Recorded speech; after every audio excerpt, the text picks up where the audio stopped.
नमस्कार मित्रों, आप सब कैसे हैं। आशा करता हूं स्वस्थ और सुरक्षित होंगे। मित्रों, आपके अपने YouTube चैनल राज4 न्यू राजस्थान पर आपका हार्दिक स्वागत करता हूं।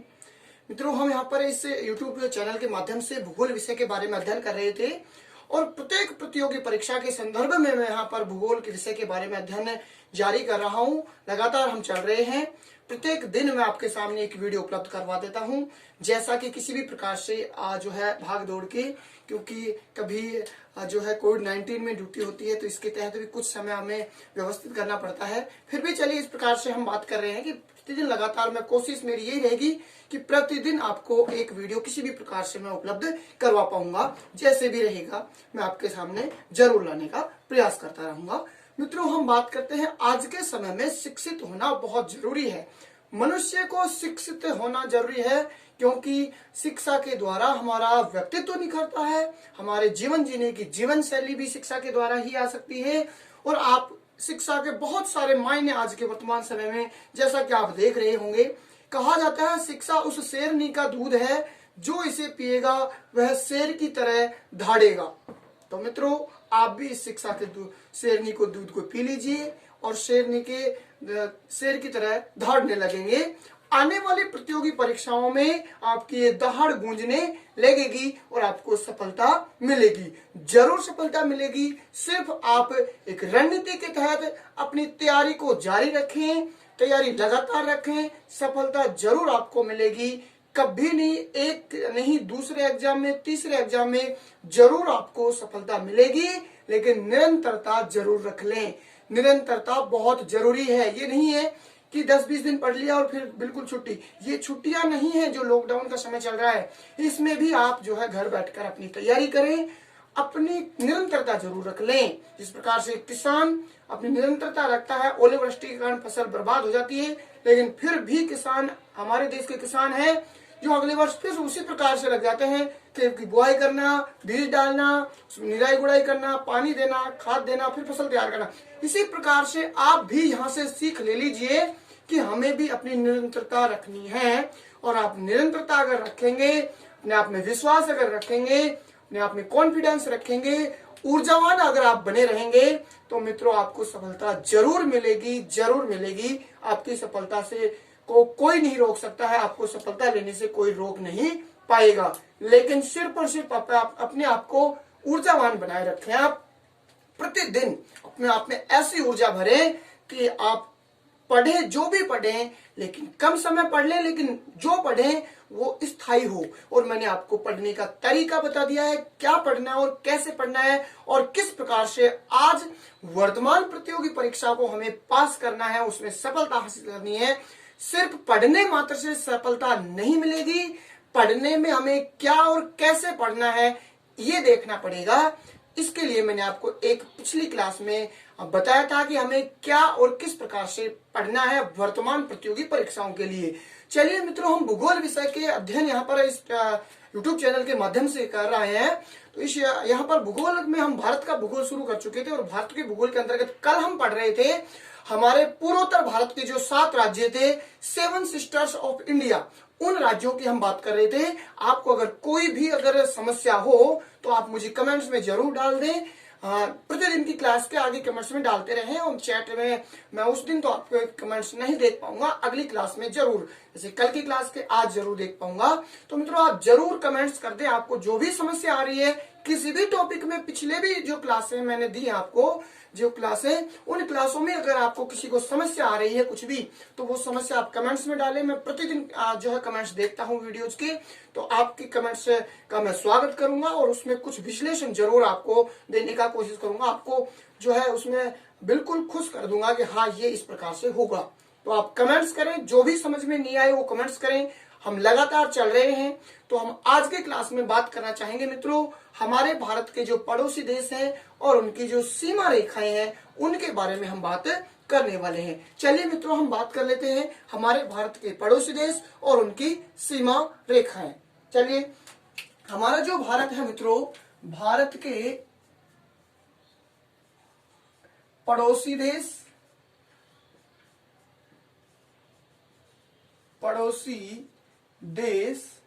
एवं उनकी सीमाएं, यानी हमारे भारत के जो पड़ोसी देश हैं, हम पढ़ चुके हैं पड़ोसी देश कौन कौन से हैं, लेकिन उनकी कौन कौन से देशों की किस किस नाम से जो है सीमा को जाना जाता है, कौन से देश की सीमा को किस नाम से जाना जाता है, ये हम आज की क्लास में चर्चा करने वाले हैं। तो देखते रहेंगे आप मेरे साथ। हम बात कर रहे हैं भारत के पड़ोसी देश एवं उनकी सीमाएं। कि पड़ोसी देश तो हम देख चुके हैं, स्थलीय और जलीय जो तटीय सीमा वाले देश थे।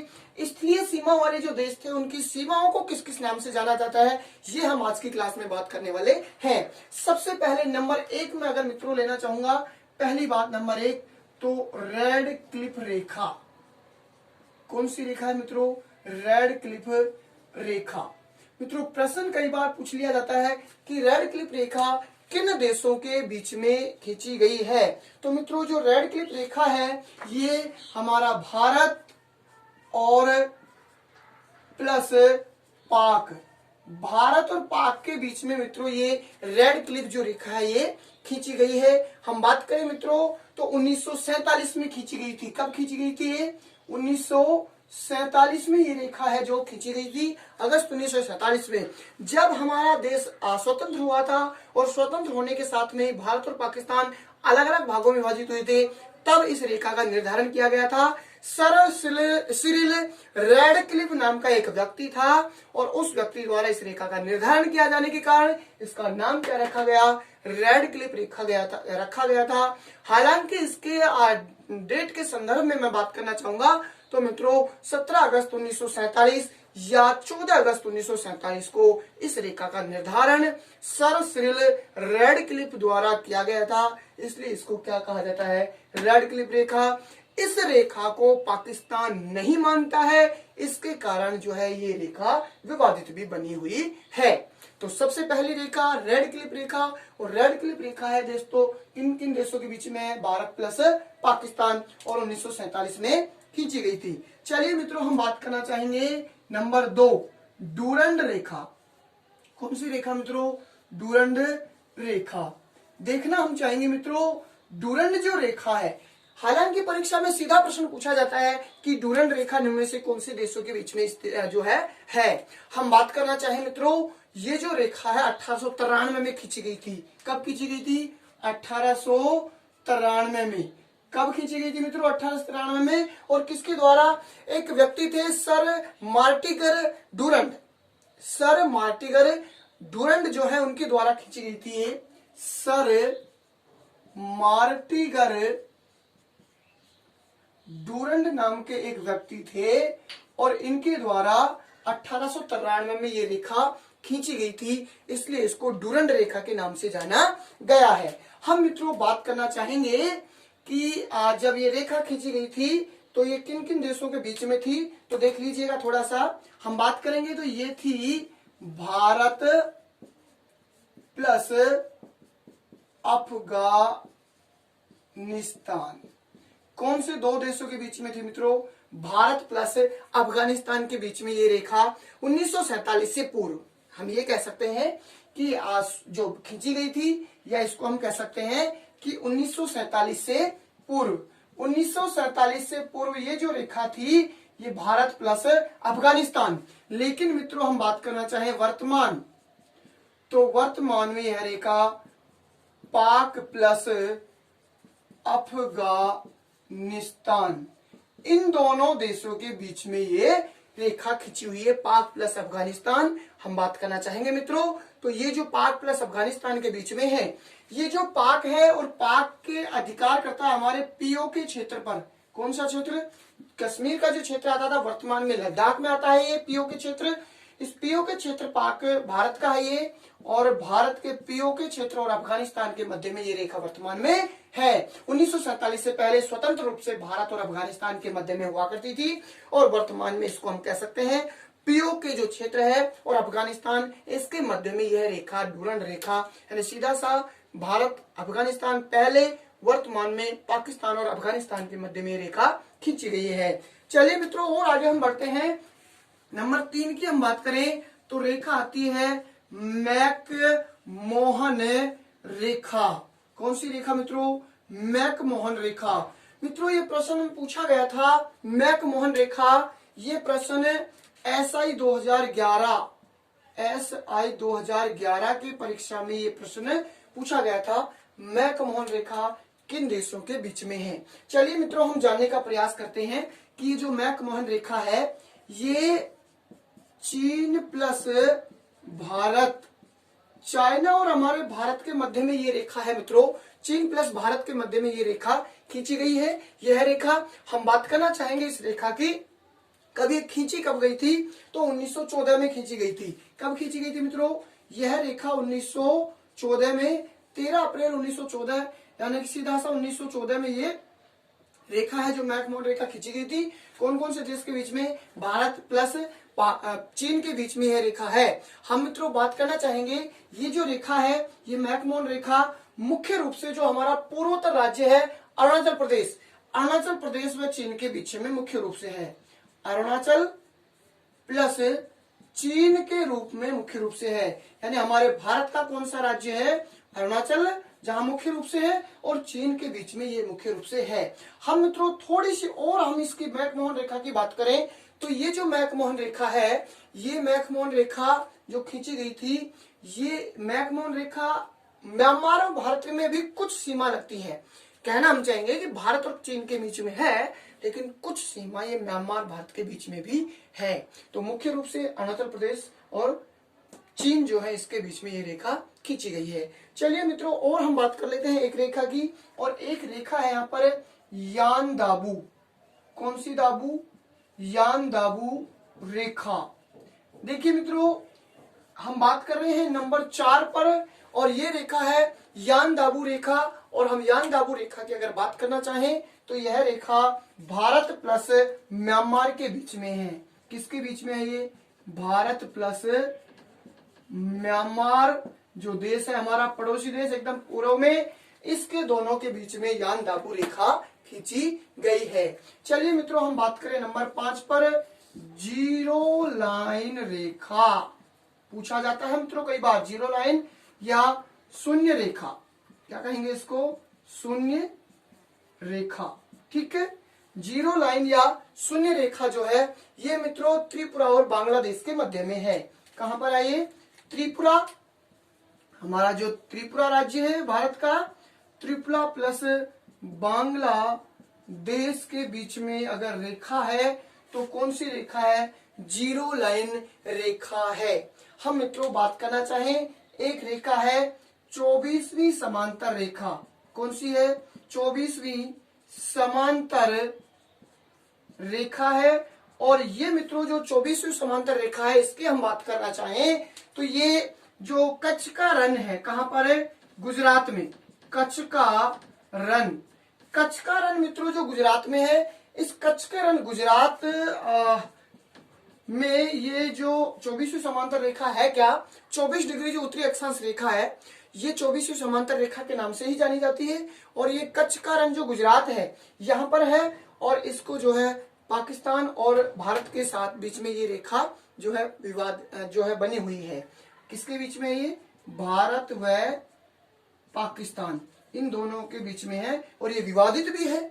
इसके उत्तर का ही भारत मानता है कि इसके उत्तर में आता है पाकिस्तान के क्षेत्र गुजरात में, जबकि पाकिस्तान कहता है कि नहीं इससे थोड़ा दक्षिण में आता है। हम विवादित क्षेत्र में इसको और देख लेंगे। मित्रों हम यह बात कर रहे हैं इन 6 की। मैं बताना चाहूंगा, एक बार फिर से देख लीजिएगा। रेड क्लिप रेखा भारत प्लस पाकिस्तान कब निर्धारित की गई थी? 1947 में निर्धारित की गई थी, अगस्त 1947 में, जब हमारा देश स्वतंत्र हुआ था और दो देशों में बंट गया था। डूरंड रेखा है 1893 में सर मार्टिगर डूरंड द्वारा भारत प्लस अफगानिस्तान 1947 से पूर्व में थी, लेकिन अब वर्तमान में है मित्रों तो ये पाकिस्तान प्लस अफगानिस्तान, या हम कह सकते हैं जो पाकिस्तान में पीओके क्षेत्र हमारे भारत का है इसके बीच में है। हम बात करना चाहें मैकमोहन रेखा, इसका ये परीक्षा में पूछा गया था 2011 के एसआई एग्जाम में। मैकमोहन रेखा मुख्य रूप से चीन प्लस भारत के मध्य में है, लेकिन कुछ भाग भारत और म्यांमार के बीच में भी कुछ भाग इसका है। चलिए 1914 में निर्धारित की गई थी और अरुणाचल प्रदेश में चीन के मुख्य रूप से लगती है। यान दाबू जो रेखा है भारत प्लस म्यांमार जो है, भारत के पड़ोसी देश पूर्व में म्यांमार है, इन दोनों के बीच की रेखा को यान दाबू रेखा कहा जाता है। जीरो लाइन या शून्य लाइन जो रेखा है ये त्रिपुरा प्लस बांग्लादेश, हमारा जो त्रिपुरा राज्य है उसके पास में है। 24वीं समांतर रेखा कच्छ का रण जो गुजरात है वहां पर 24 डिग्री उत्तरी अक्षांश रेखा को 24वीं समांतर रेखा कहा जाता है। मित्रों अभी हमने बात की थी हमारे भारत के पड़ोसी देश और उनकी सीमाएं, स्थलीय जो पड़ोसी देश थे। हम बात करना चाहेंगे मित्रों हमारे भारत के राज्य और उनके समुद्री जो तट हैं। भारत के राज्य और समुद्री तट किन किन नामों से, कौन किसी राज्य का समुद्री तट किस नाम से जाना जाता है, यहां से भी कई बार प्रश्न पूछा जाता है। तो देख लीजिएगा, भारत के राज्य व उनके जो समुद्री तट हैं उनको किस नाम से जाना जाता है। उनके समुद्री तट, हम बात कर रहे हैं भारत के राज्य और उनके समुद्री तट। देख लीजिएगा मित्रों, ये जो हमारे भारत के राज्य हैं और उनके समुद्री तट हैं। हम बात करना चाहें कि तटीय सीमा पर स्थित हमारे भारत के राज्य थे, 9 राज्य तटीय सीमा पर थे। और केवल तटीय सीमा पर कितने राज्य हैं भारत के, ये आप कमेंट्स में मुझे बताएंगे। चलिए, और भारत के राज्य व उनके समुद्री तट है, ये देख लीजिएगा। हमारा जो भारत है, दक्षिणी भारत, यहाँ से हम शुरू कर लेते हैं कि इस प्रकार से हमारा ये दक्षिणी भारत है, ठीक है। और ये जो दक्षिणी भारत है इस प्रकार से ये है, ठीक है। अब देख लीजिएगा, हम मित्रों बात करना चाहेंगे यहाँ पर सबसे पहले ये जो गुजरात है, और गुजरात के तट को नाम दिया गया है सौराष्ट्र। क्या नाम दे दिया मित्रों? सौराष्ट्र। गुजरात के तट को क्या नाम दे दिया? सौराष्ट्र। यानी ये जो राज्य है यहाँ पर कौन सा है? गुजरात। और गुजरात का जो तट सीमा वाला राज्य है, यानी जो तटीय क्षेत्र है, उसको क्या कहा जाता है? सौराष्ट्र के नाम से जाना जाता है। चलिए मित्रों, इसके दक्षिण में हम बात करते हैं तो यहाँ पर आता है महाराष्ट्र, महाराष्ट्र। और यहाँ पर आता है ये गोवा। महाराष्ट्र और गोवा दोनों के जो तटीय क्षेत्र है, इसको मित्रों जाना जाता है कोंकण तट। क्या कहा जाएगा इसको? कोंकण तट, ठीक है। तो महाराष्ट्र और गोवा दोनों का जो तट क्षेत्र है, इसको किसके नाम से जाना जाएगा? कोंकण तट के नाम से, महाराष्ट्र और गोवा। चलिए मित्रों, हम बात कर लेते हैं। हमारा जो ये गोवा राज्य है, इसके दक्षिण में आता है यहाँ पर ये पूरा का पूरा इस प्रकार से कर्नाटक। कौन सा आएगा ये? कर्नाटक। और कर्नाटक का जो तटीय क्षेत्र है, इसको मित्रों जाना जाता है कनारी के नाम से। किसके नाम से जाना जाएगा? कनारी। किसके नाम से जाना जाएगा मित्रों? कर्नाटक का कनारी। और कर्नाटक के दक्षिण में अगर मित्रों हम बात करें तो राज्य आता है कौन सा? केरल। कौन सा राज्य आएगा यहाँ पर? ये केरल है। और केरल का मित्रों जो तट होगा उसको जाना जाता है मालाबार तट। बहुत बार परीक्षा में पूछा जाता है, सबसे महत्वपूर्ण है मालाबार तट। कौन से राज्य का तट सीमा है जिसको मालाबार तट को नाम से जाना जाता है? तो केरल का जो है, और इसको किसके नाम से जाना जाएगा? मालाबार तट के नाम से जाना जाता है। चलिए मित्रों, हम बात कर लेते हैं। हमारे यहाँ पर केरल के दक्षिण में यहाँ से इस प्रकार से ये राज्य है, और इस राज्य का नाम है तमिलनाडु।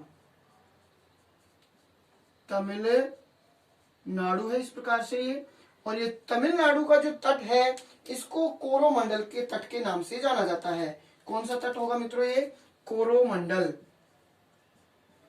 कोरोमंडल। तो तमिलनाडु का जो तटीय क्षेत्र होगा उसको किसके नाम से जाना जाएगा? कोरोमंडल के नाम से जाना जाता है। जो तमिलनाडु राज्य है, इसके तमिलनाडु राज्य के उत्तर में अगर मित्रों हम बात करना चाहेंगे तो यहाँ पर आता है आंध्र प्रदेश, और यहाँ पर आता है उड़ीसा। ये तो कौन सा है मित्रों? उड़ीसा। और ये आता है आंध्र प्रदेश, तटीय राज्य। और इन दोनों के जो सीमा है, या इन दोनों का जो तटीय क्षेत्र है, उसको उत्तरी सरकार के नाम से जाना जाता है। कौन सी सरकार? उत्तरी सरकार के नाम से मित्रों जाना जाता है। चलिए मित्रों, हम बात कर लेते हैं कि जो पश्चिमी बंगाल है, ठीक है, पश्चिमी बंगाल, उड़ीसा के उत्तर में ये क्या आता है यहाँ पर? पश्चिमी बंगाल। और पश्चिमी बंगाल का जो क्षेत्र है, इसको मित्रों जाना जाता है किसके नाम से? सुंदरवन डेल्टा के नाम से। हालांकि ये तटीय क्षेत्र नहीं है, लेकिन यहाँ पर आता है सुंदरवन डेल्टा। कई बार पूछा जाता है ये परीक्षा में भी। सुंदरवन डेल्टा कहाँ पर है? सुंदरवन डेल्टा क्या होता है? डेल्टा जहां पर नदी समुद्र की ओर गिरने लगती है, जिस क्षेत्र को क्या कहते हैं? डेल्टा कहा जाता है।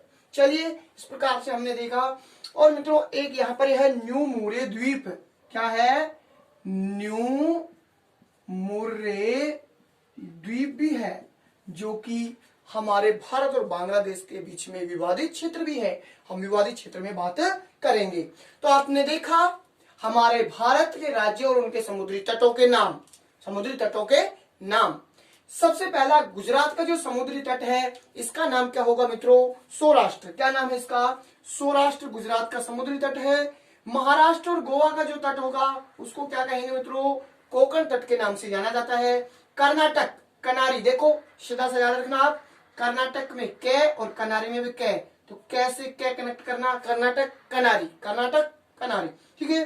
केरल के मालाबार तट, मित्रों सबसे पहले जो हमारे यहाँ पर मानसून प्रवेश करता है अरब सागरीय मानसून, वो केरल के मालाबार तट पे ही 2 या 3 जून को प्रवेश करता है और उसके बाद में हमारे राजस्थान में आता है लगभग मध्य जून में। मध्य जून के बाद में हमारे यहाँ पर अरब सागरीय मानसून दस्तक दे पाता है। तो मालाबार तट मानसून का प्रवेश तट है, अरब सागरीय मानसून का प्रवेश तट। ठीक है। इसके बाद में मित्रों अगला राज्य तमिलनाडु, और तमिलनाडु के तटीय तट को नाम दिया गया है कोरोमंडल तट कहा गया है। उड़ीसा और आंध्र प्रदेश के तट को मित्रों कहा गया है उत्तरी सरकार, और पश्चिम बंगाल का जो क्षेत्र है उसको कहते हैं सुंदरवन डेल्टा, और यहाँ पर न्यू मुरे द्वीप है। तो बताइए मेरे साथ, आप बोलते जाएंगे। गुजरात के तट को क्या नाम दिया गया? सौराष्ट्र तट। महाराष्ट्र और गोवा के तट को क्या नाम दिया गया? बोलिए। तो नाम दिया गया है कोंकण तट। और कर्नाटक का जो तट है इसको नाम दिया गया है क्या? कनारी तट। और केरल के तट को क्या नाम दिया गया? मालाबार तट। तमिलनाडु के तट को क्या नाम दिया? कोरोमंडल तट। और आंध्र प्रदेश और उड़ीसा के तट को क्या नाम दिया? उत्तरी सरकार। और पश्चिम बंगाल का तट है तो क्या है? सुंदरवन डेल्टा। मित्रों जिस प्रकार से हमने पड़ोसी राज्यों की सीमाओं के नाम पढ़े हैं, वो भी तो सीमाएं थी इस प्रकार से, ये भी तो तटीय है, सीमाएं हैं, तो इनके भी नाम समान दोनों हैं। वहां पर स्थलीय सीमा की जो रेखाएं थी उन रेखाएं और ये तट है, तो इनको हमने दोनों ने देखा है। देखिए मित्रों अभी हम बात कर रहे थे भारत के राज्य और उनके समुद्री तटों के नाम। अब हम देखना चाहेंगे भारत के जल विभाजक क्षेत्र। कई बार प्रतियोगी परीक्षाओं में ये प्रश्न पूछे जाते हैं, जल विभाजक क्षेत्र। अभी फर्स्ट ग्रेड के एग्जाम में भी ये जल विभाजक क्षेत्र पूछे गए थे। इस प्रकार से जो हमारा दक्षिणी भारत है, ये जो दक्षिणी भारत है मित्रों, और इस दक्षिणी भारत में जो जल विभाजक क्षेत्र है उनकी हम बात कर रहे हैं। यहाँ पर मित्रों ये क्षेत्र आता है और इस क्षेत्र को नाम दिया गया है मिनिकॉय द्वीप। कौन सा द्वीप? मिनिकॉय द्वीप। ठीक है। इसके बाद में मित्रों यहाँ पर आता है और ये क्षेत्र कौन सा है? लक्षद्वीप। इसको क्या नाम दिया गया है? लक्षद्वीप, लक्षद्वीप। और मित्रों यहाँ पर आता है ये मालदीव, पड़ोसी देश है हमारा मालदीव। और यहाँ पर ये पड़ोसी देश है, ये है मित्रों श्रीलंका। श्रीलंका सिंगल द्वीप, ताकि सिंगल द्वीप या श्रीलंका जो है। और इसके बाद में मित्रों यहाँ पर आता है इस प्रकार से अंडमान निकोबार। ये क्या आता है इस प्रकार से? अंडमान निकोबार। और इनके दक्षिण में आता है यहाँ पर यह जो आता है ये है मित्रों सुमात्रा द्वीप। कौन सा है यहाँ पर? सुमात्रा द्वीप इंडोनेशिया में है। ये कहां पर है? इंडोनेशिया में। ठीक है, इंडोनेशिया में। चलिए मित्रों सबसे पहले अगर हम बात करना चाहेंगे सुमात्रा द्वीप और जो निकोबार द्वीप है, इन दोनों के बीच के जो मध्य का क्षेत्र है जल विभाजक क्षेत्र मित्रों, इसको कहा जाता है। ये जो जल विभाजक निकोबार है, ये तो क्या है? निकोबार। और ये है अंडमान। ठीक है। निकोबार और सुमात्रा द्वीप के बीच का जो जल विभाजक क्षेत्र है इसको ग्रेट चैनल के नाम से जाना जाता है। कौन सा चैनल कहेंगे मित्रों? ग्रेट चैनल के नाम से सुमात्रा द्वीप और निकोबार द्वीप के बीच के क्षेत्र को जाना जाता है, ग्रेट चैनल के नाम से जाना जाता है। चलिए मित्रों हम बात करते हैं यहाँ पर कि 8 डिग्री जो चैनल है, तो हम बात करेंगे मालदीव और मिनिकॉय द्वीप। ये जो दोनों क्षेत्र हैं मालदीव और मिनिकॉय द्वीप, इन दोनों के बीच का जो क्षेत्र है इसको जाना जाता है 8 डिग्री चैनल के नाम से। इसको क्या कहेंगे? 8 डिग्री चैनल। इसके बाद में बात करें तो मिनिकॉय द्वीप और लक्षद्वीप, इनके बीच के क्षेत्र को अगर मित्रों कहेंगे तो 9 डिग्री चैनल के नाम से जाना जाता है। ये क्षेत्र कौन सा होगा? 9 डिग्री चैनल के नाम से जाना जाता है। और मित्रों अंडमान और निकोबार के बीच का जो क्षेत्र है ये, इसको कहा जाता है 10 डिग्री चैनल। कौन सा कहेंगे इसको? 10 डिग्री चैनल हमने बात की। और मित्रों अगर हम देखना चाहें तो ये जो भारत हमारा है, भारत का दक्षिणी बिंदु, और ये पाकिस्तान, ये श्रीलंका है। भारत और श्रीलंका के बीच का जो क्षेत्र है मित्रों, इसको कहा जाता है पाक जल डमरू। पाक जल डमरू मध्य, डमरू मध्य, या पाक स्टेट कह दीजिए या पाक खाड़ी कह दीजिए। ये भारत और श्रीलंका के बीच में पाक जल डमरू मध्य, पाक खाड़ी या पाक जो है स्टेट के नाम से जाना जाता है। ये क्षेत्र इस प्रकार से, ये हमारे भारत के क्या है? जल विभाजक क्षेत्र है। मित्रों सीधी सी एक ट्रिक याद रख ले आप, और ट्रिक क्या याद रखना आपको? सुन मामी मिल अंडमान निकोबार पर, अंडमान निकोबार पर।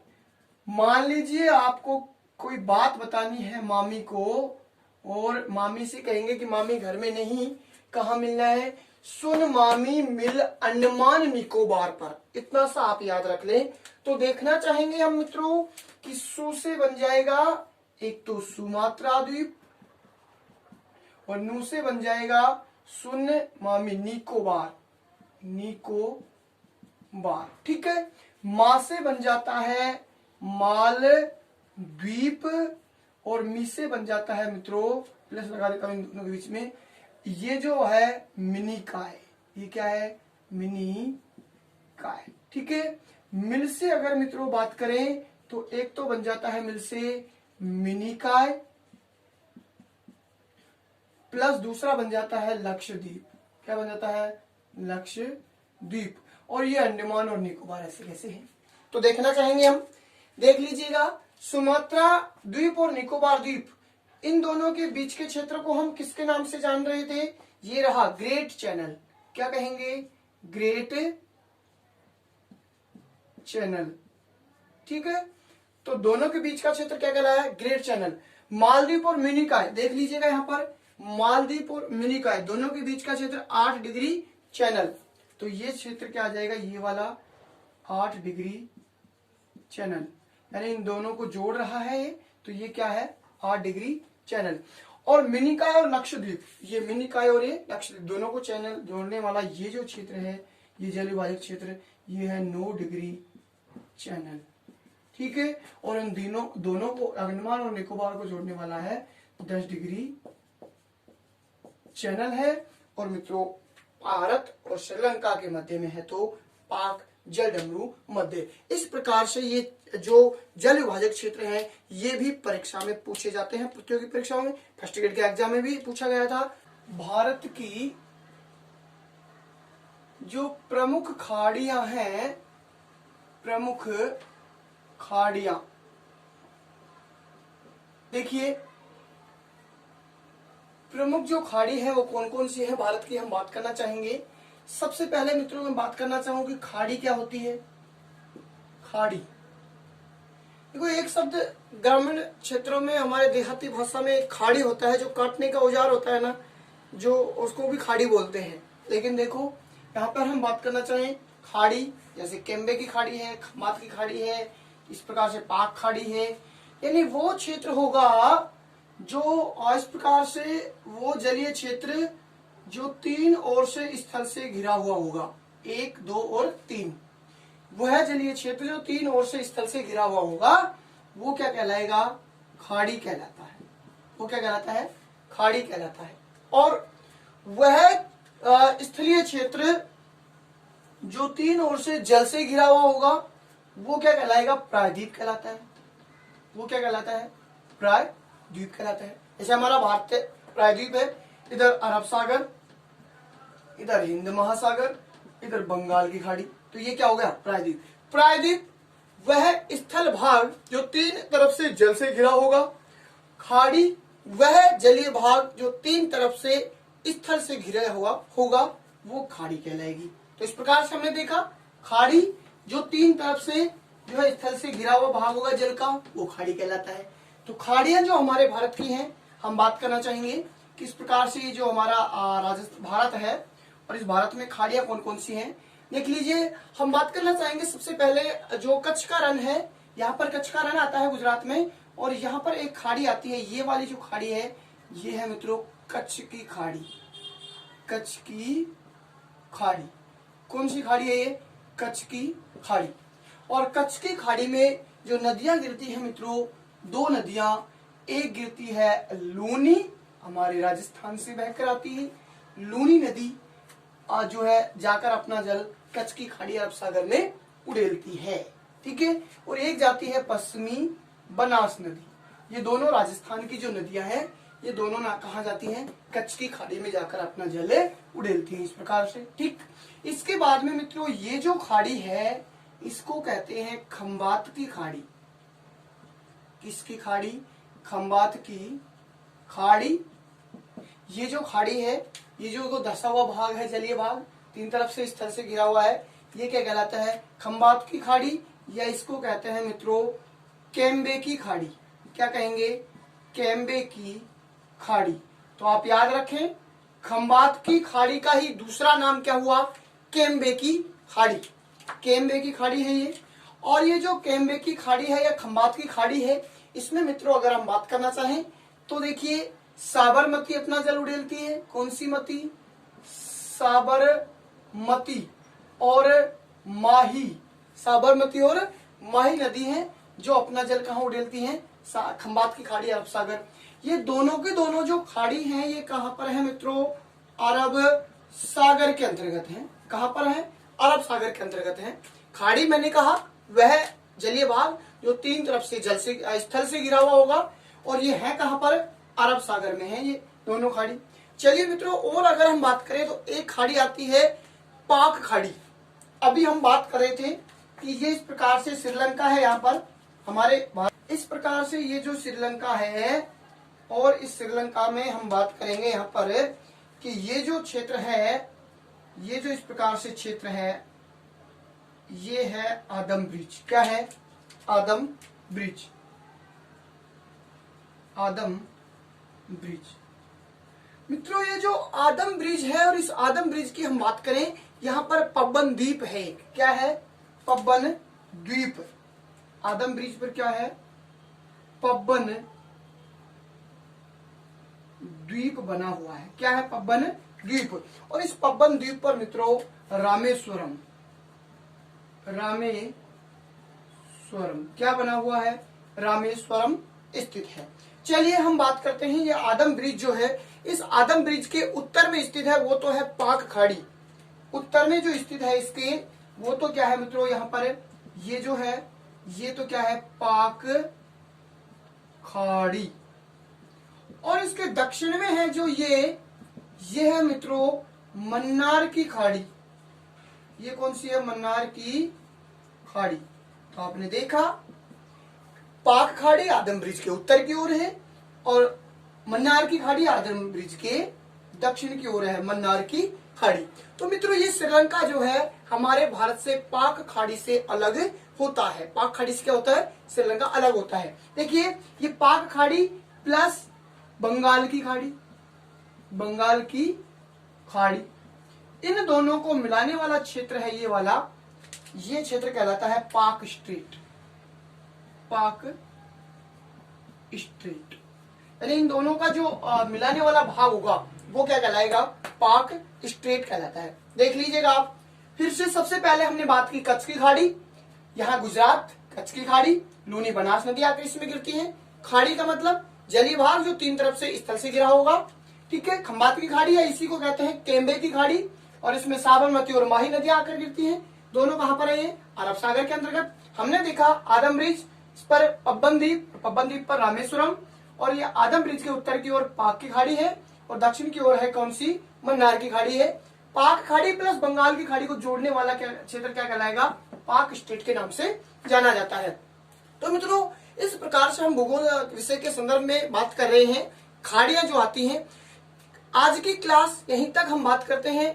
अगली क्लास में हम बात करेंगे हमारे भारत के विवादित जो क्षेत्र हैं, कौन कौन से देशों के साथ कौन कौन से क्षेत्र विवादित है। सभी देशों के साथ में पाकिस्तान, चाइना, बांग्लादेश, श्रीलंका, इन सबके साथ में कौन कौन से क्षेत्र जो है विवादित है, कौन कौन सी नदियों वगैरह की परियोजना वगैरह विवादित है, इन सभी विवादित क्षेत्रों को बारे में जानने के लिए आपकी कल की क्लास हम देखेंगे। कल के क्लास में हम पढ़ेंगे हमारे भारत के साथ जो देश हैं पड़ोसी, उनके विवादित क्षेत्र। तो आप देखना ना भूलें और हमारे चैनल को सब्सक्राइब करें, लाइक करें और अधिक से अधिक शेयर करें, ताकि सभी विद्यार्थियों के पास भूगोल विषय के बारे में ये मैं जो कंटेंट आपको दे रहा हूं ये पहुंच सके। जय हिंद, जय भारत, धन्यवाद।